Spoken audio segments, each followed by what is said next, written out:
This is a Clark University podcast.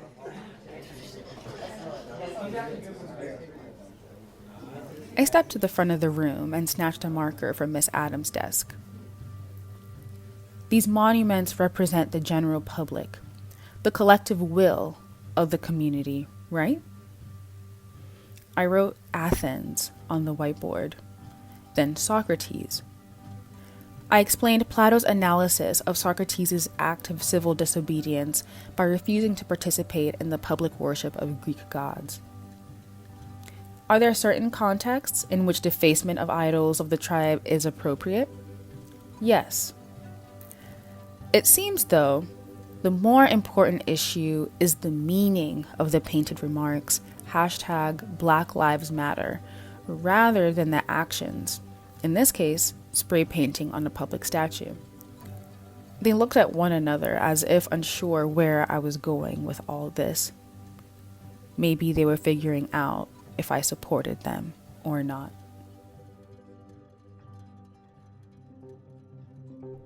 When I was reading Ousmane Power-Greene's book, The Confessions of Matthew Strong on the Beach this summer, one scene felt particularly striking. Protagonist Allie Douglass, a philosophy professor with an activist past, visits her nephew's school in Alabama after a racist statue has been vandalized. She ends up giving the teens a lesson on ancient philosophy, leaving the students perplexed about whether she supports them or not. I was curious what Ousmane, a professor of history and the program director of Africana Studies at Clark, would have said to those students. You know, it's really funny because I rewrote this scene, so many times. Like, I rewrote that scene with every response that I would have said, that Allie could have said, from angry to compassionate to somewhere in between to what would have I said? I definitely wouldn't have said what Allie said, which is sort of ended up being ultimately what you all read, a very esoteric, detached. It was different than what I expected. Yeah, because she's a philosopher. She doesn't even love kids that much. So, I love kids. I love connecting with them. And so I wouldn't have given some esoteric speech about, Plato's Republic. When I talk to students all the time, and most of my efforts are to understand their perspective. The Confessions of Matthew Strong will be available in October. The historical fiction novel is a story about race and redemption as Allie Douglass is kidnapped by a white supremacist. The book has been in the works for 15 years. I'm Melissa Hanson, a producer in Clark's communications office, and this is Challenge Change. So much of the idea for this novel came from my interest in horror, my interest in collective violence.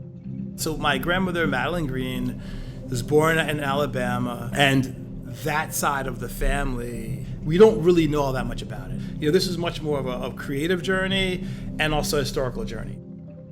Alabama is one of the most important historical states in the South. And so not only was it the first place the Confederacy capital was before it got moved to Richmond, but it also, for the Civil Rights era, is like the central imagery we have of a lot of the Civil Rights movement. To the point where, when I teach my course on the Civil Rights movement, I have to, help students understand the reality of the Upper South and Maryland and events that happen in Virginia, these other places, because they're just not in the civil rights landscape in the same way because of the freedom rides and what happened in Alabama, because of the Birmingham movement, because of a letter from a Birmingham jail. So as a historian and a person who has been fascinated with understanding Alabama, reconciliation, I decided that had to be the place for it to happen. Ousmane felt that the perspective of a young Black woman was the only lens fit for this story. You rely on family and friends. For me, I spent a lot of time really studying cadences and speeches of, Black women from Alabama, and also, obviously a lot of Angela. I teach Angela Davis. She's a crucial figure in all my courses, paying attention to speech patterns and choices. Allie, for me, Allie Douglass is like this is not probably actually true, but, for me, Allie Douglass is like the first Black female intellectual sort of philosopher heroine. I saw her, in that sort of way. And so as an intellectual, as a professional intellectual, I wanted to ensure that the challenges that she sort of faced professionally intersected with the challenges she faced sort of more broadly in her life. The novel delves into the struggles Black professors face at predominantly white universities. She studies the philosophy of slaveholders and how they use philosophy to justify not only slavery, but also Civil War. And I'm a professor, and I understand the challenges that Black professors face, predominantly white schools. But it was, of course, obviously very fun to sort of play around with that aspect. And so for me, The Confessions of Matthew Strong, as a fictional journey, was a journey thinking about, what happens when people who feel completely disempowered, who once really felt like they had a sense of pride in themselves, try to have a rebirth. The novel also brings suspense as readers wait to find out what happens after Allie is kidnapped by Matthew Strong. When I was a young person, was the Atlanta child murders, which is, featured in the book. I mean, that was a major moment in my development. The idea of a racialized, kidnapping of Black kids and killing them. Like, this was stuff that when I was a kid was like horrifying to me. It was really, really scary. And so in order to effectively capture that fear, you have to go there. And it's not easy to go there. I'm demanding a lot from my readers to go there. But for African Americans and for me personally, this was a reality. In the 1970s, there's several professional intellectuals, academics actually, who were white supremacists and had talk shows, had radio stations that inspired Turner Diaries.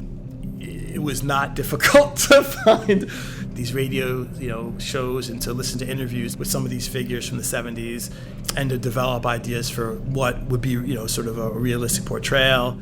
Readers will also discover different versions of faith within the pages of this novel. Religiosity in the Black community and the South generally is the central part of many people's identity. Part of what was interesting to me as I was thinking about the novel was the ways in which African Americans have found strength in religion, and also the Confederate movement and various supremacist movements historically have found tremendous strength in faith. I mean, I'm a Christian. All claims to me that challenge the centrality of humanness and sort of the covenant, to me is perverting Christianity. Allie left religion and sort of saw herself very much rejecting the religiosity of her upbringing, and that's something that's very common. For Ousmane, a historian and a Black studies scholar, weaving a fictional tale was a practice completely opposite of his academic writings. When you're writing history, what you're trying to do, based on the evidence you find, you're trying to recreate what happened in the past as closely to how it actually happened as possible. And then you're analyzing what happened based on what you have. That's the job, that's what you do. It's tremendously challenging because you want to make an argument, but you just don't have the evidence. So it's very external in that sense. When you're writing fiction, it's the opposite. So you have ideas, you have a sentence here, a thought, an image, and so you don't need to find something out there, it's in you. So you have to go inside yourself to figure out why that's so compelling. Why does that image keep coming back? Why do you feel so passionate that your character has breast cancer, for example, or that your character is from this particular place? Are they why? And you don't know why. You have ideas and you're writing ideas down. And for me, the process is the opposite because I have to generate everything. Everything you read, every novel you read shapes how you think about your work. So you do have external help, creative help. Every film you see, you do have help, but at the end of the day, you really are generating the story from yourself, from what you see to be important, and it's really much more of a process of meditation and closing your eyes and breathing and thinking about and seeing the scene. I'm a visual writer, so I see all my scenes. The challenge is getting them down. I am trying to figure out what's happening here, who is in this room, and so it's very much more like that. I mean, really, it is literally like a dream. It's like when you wake up from a dream and you're sort of asking yourself what happened, what's the narrative? For me, that's how my creative process is. Ousmane is hopeful that Allie's character can live on after readers put down this book. Allie Douglass is an incredible character, and I think that, we don't have black women professional intellectuals in our sort of popular imagination. We really don't. Not characters. We have investigators. We have other sort of people. But we don't have like a philosopher. We need a philosopher. Black woman philosopher in our American public imagination. I really hope she has many lives. The conversation will continue more during a roundtable event featuring Ousmane and other Clark faculty on November 2nd. They'll discuss the Confessions of Matthew Strong and the challenges of writing and teaching gut-wrenching topics. Those interested can attend in person in Dana Commons on campus or via Zoom. More information is in the show notes.